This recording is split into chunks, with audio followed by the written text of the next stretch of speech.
the Islamic State, despite being driven by Kurdish fighters from its one-time Syrian stronghold in Kobani last week, nevertheless is extending its reach well beyond Iraq and Syria, military officials and analysts warn, represented, by some estimates, in nearly a dozen countries.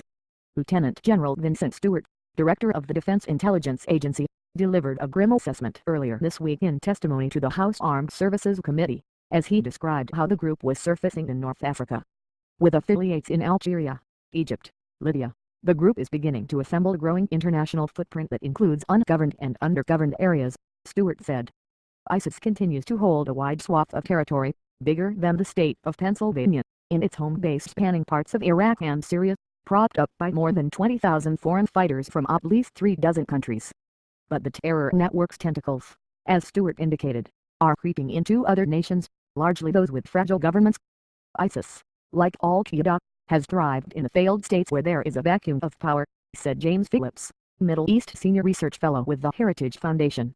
A key worry is the group's potential ambitions in Afghanistan, where the United States combat mission just ended and Afghan security forces are in control.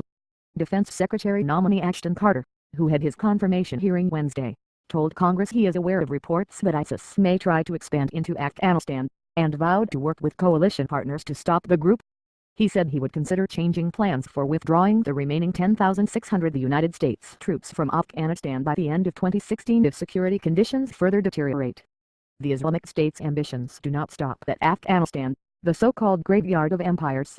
Militant groups in Pakistan, the Philippines, Israel and the Gaza Strip, Lebanon, Indonesia and Jordan, among other areas, reportedly have pledged formal support for ISIS.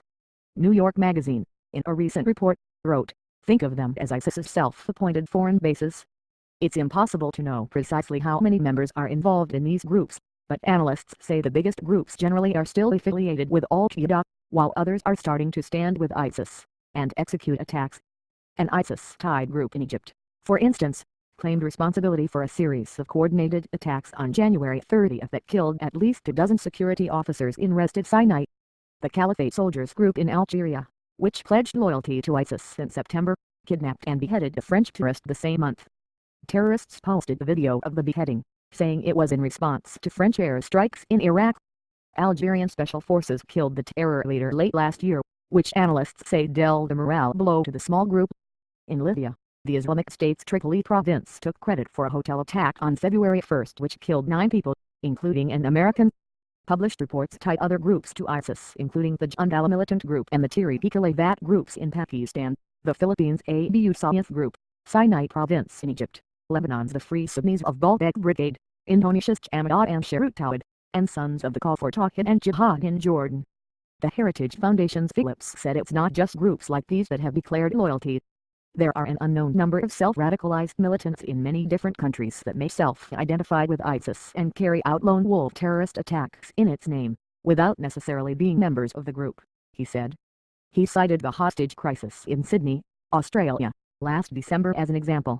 ISIS continues to get pounded by coalition airstrikes in Iraq and Syria, where Kurdish forces recently took back the vital city of Kobani. Those strikes are likely to increase following the brutal execution of a captured Jordanian pilot, though the coalition is down to members, with the United Arab Emirates having suspended airstrikes after the pilot's capture in December. Phillips said the purpose of the group's grisly propaganda videos, including of the Jordanian pilot being burned alive in a cage, is to change the subject, from recent setbacks in Kobani as well as some areas in Iraq, through jihadist pornography. He said the point is to show the group as an invincible army, psychologically attractive to European teenagers who might join the fight. Raymond Stock, a Shulman Ginsburg Writing Fellow at the Middle East Forum, argued the message carries more weight with Muslims worldwide than most realize. He told Fox News the propaganda videos are so well produced and so well targeted, extremely effective. We have nothing counteracting that.